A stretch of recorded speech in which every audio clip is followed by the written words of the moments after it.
Punch Professor here in Central Florida at the Jungle Camp Gym. I hope you're all doing good. These difficult times sure have us all looking in different directions. We need to look up, stay in prayer. This is the 4th of July weekend. For my Spanish viewers who are not very familiar with the 4th of July, I'm going to do my best to translate it for you, what it's all about. 4th of July is how we say Cinco de Mayo in English. So that's in a nutshell. A lot of talk about privilege nowadays. I was very privileged. Not in so many ways, but in one particular way.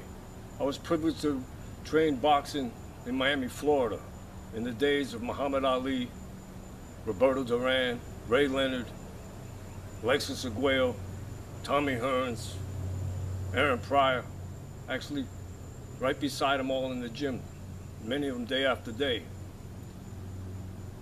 One man that I spent an awful lot of time with in the gym, had multiple conversations with him, learned a lot from him, studied his punching style. A lot of what I do in my punching has been incorporated from his punching style. And that was Alexis Arguello. One day in the gym, early on, probably in the late 70s, myself, Leroy Lucero, and Georgie Farina was working the 5th Street Gym, and Arguello was right there beside us. Like I said, we used to have conversations with him. One day he stopped us for what we was doing, particularly Leroy. Leroy was standing there right next to him. He liked Leroy. He told Leroy, what are you doing? What is that you're doing? Leroy said, what do you mean? He says, every time you punch, you're going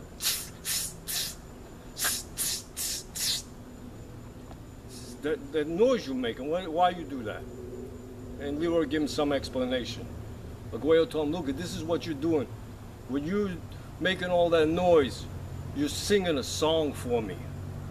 And it ain't long before I recognize the tune, and I know what you're all about. You making those noises is helping me to know you. And in the ring, that's dangerous for you, and it's a benefit for me. If you take a look at some of the old fighters, old school, I'm talking prior to the mid-70s, back, prior to the early 80s, back. And even today, there's many of them that don't make a sound when they throw a punch. And I have witnessed many of you fighters out there screaming when you throw punches. And you're singing a song to your opponent. Your opponent's studying you. He's trying to figure you out. In a 10-round fight, you start screaming early, and by the 8th round, your screams ain't got that much energy. What's he know about you now? Think about it. When you're making noise, he's figuring you out. You should be fighting like an animal, instinctive. You should be smelling the blood and the fear in your opponent, and the noises that he's making, and the gestures that he makes. It's like playing poker. And you're giving your hand away. You need to stop making them screams.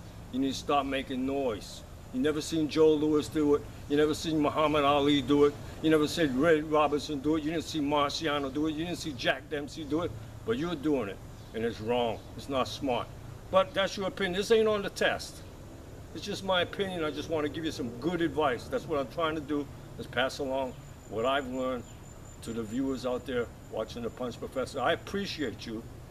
And I appreciate you that you tune in, watch my videos, and pass it along to some of the other folks out there. I like to be seen, like to be recognized. I like answering your comments down below. I enjoy you people. God bless you all. Remember what Jesus said. Pray always. Pray always.